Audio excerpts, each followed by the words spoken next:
Hello guys, welcome back to my YouTube channel explore with Y K Sharma. साथियों, आज हम explore करेंगे अमृतसर में स्थित जलियांवाला बाग को। यह जो प्रतीक चिन्ह सामने आपको दिखाई दे रहा है, यह जलियांवाला बाग में निहत्थे मारे गए स्वतंत्रता सेनानियों की सूची है, जो बर्बर हत्याकांड में जलियांवाला बाग में मारे गए थे। उन्हीं की सूची का ये प्रतीक चिन्ह मुख्य द्वार पर अमृतसर में बनाया गया है। यह जो आप सामने देख रहे हैं, यह जलियांवाला बाग का मुख्य द्वार है। इसी से होकर हम अंदर पहुंचेंगे, जहां पर आप जलियांवाला बाग के बारे में आपको हम बताएंगे।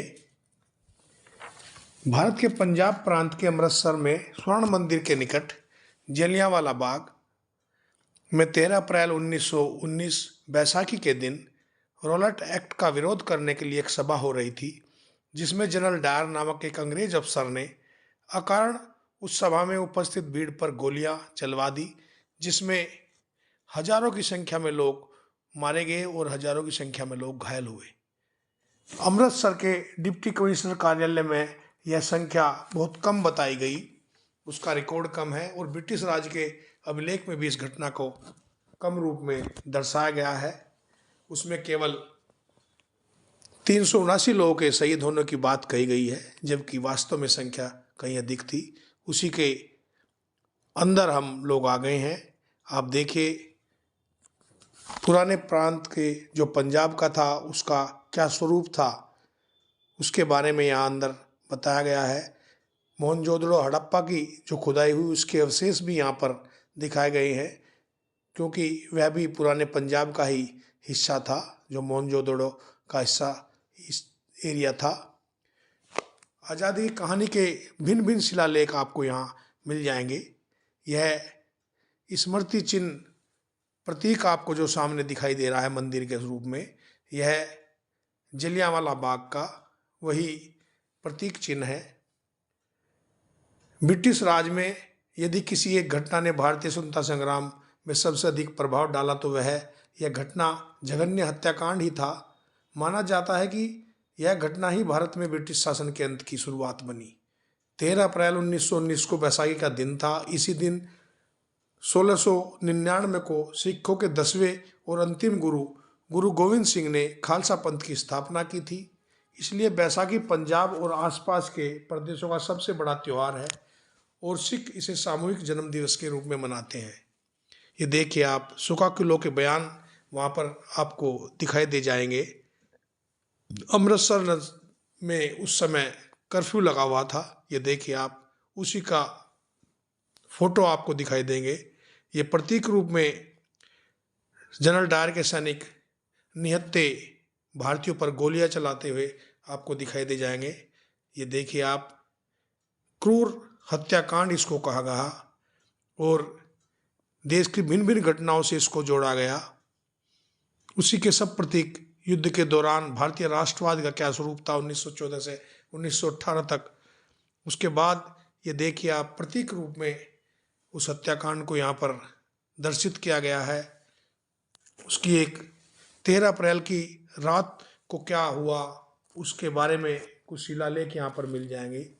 यही वो कुआं है जहाँ पर जान बचाने के लिए लोग इस कुएं में कूद गए थे, लेकिन उनकी जान नहीं बच पाई, क्योंकि अंग्रेजी सिपाहियों ने उनके ऊपर लाशों को फेंक दिया। तो जो नीचे थे वो दम घुटने से मर गए। जलियांवाला बाग कत्ले आम में जो बताते हैं शिलालेख में, वो 381 शहीदों में से 222 हिंदू, 96 सिख और 63 मुसलमान, ऐसा कुछ शिलालेख में मिलता है। यह कुआं है जिसमें जान बचाने के लिए लोग गिर गए थे, कूद गए थे, लेकिन वो अपनी जान नहीं बचा पाए थे। शाम का समय था, सूर्य छुपने से पहले सायंकाल लगभग 5:30 बजे का समय था। जनरल डायर 90 सैनिकों के साथ वहाँ पहुँचा और निहत्थे भारतीयों पर बर्बर गोलियां चलवाई।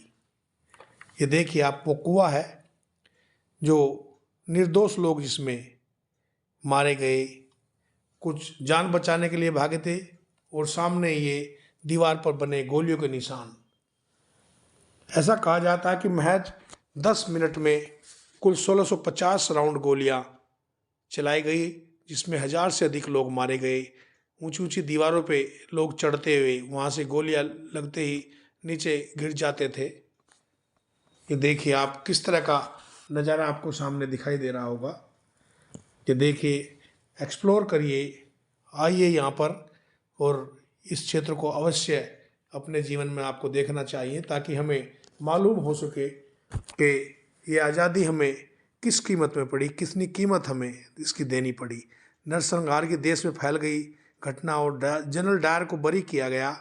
ये देखिए आप, हंटर समिति ने डायर के कृत्यों को सही ठहराया। कितना जघन्य अपराध करने के बाद भी मालवीय रिपोर्ट ने डायर के कृत्यों को उजागर किया। तत्कालीन अध्यक्ष मदन मोहन मालवीय की रिपोर्ट ने कांग्रेस को बताया कि ये जघन्य हत्याकांड था। ये देखो, गुरुद्वारे स्वर्ण मंदिर से 500 मीटर की दूरी पर यह जलियांवाला बाग है, जिसको देखने के लिए बहुत सारे बच्चे, महिलाएं, बूढ़े इकट्ठे हुए थे और वहाँ खुशी से बैसाखी का त्यौहार मना रहे थे।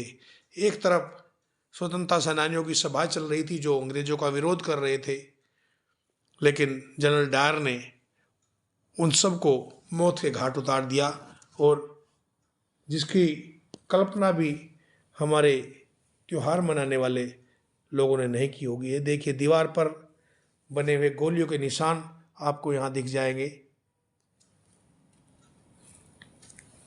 ये देखिए आप, कितना दुर्दांत हत्याकांड और वो समय रहा होगा। 13 अप्रैल 1919 का वो काला दिन, जो हिंदुस्तान के अध्याय में सदैव याद किया जाता रहेगा। उसी का स्मृति रूप में सजाए हुए यह जलियांवाला बाग। और इस जलियांवाला बाग के बारे में मैं आपको बताना चाहूँगा। इंग्लैंड में घुसकर जलियांवाला बाग का बदला लिया था शहीद सरदार उधम सिंह ने। शहीद सरदार उधम सिंह वह व्यक्ति थे जिनकी आयु उस समय 20 वर्ष थी, और वो इस घटना के चश्मदीद गवाह थे। उसी समय उन्होंने जलियांवाला बाग की मिट्टी को उठाकर कसम खाई थी कि मैं जनरल डायर और उसको आदेश देने वाले गवर्नर तत्कालीन पंजाब के थे माइकल फ्रांसिस और डायर, दोनों को मौत के घाट अपने हाथ से उतारूंगा। लेकिन दुर्भाग्यवश जनरल डायर की 1927 में बीमारी के कारण मृत्यु हो जाती है।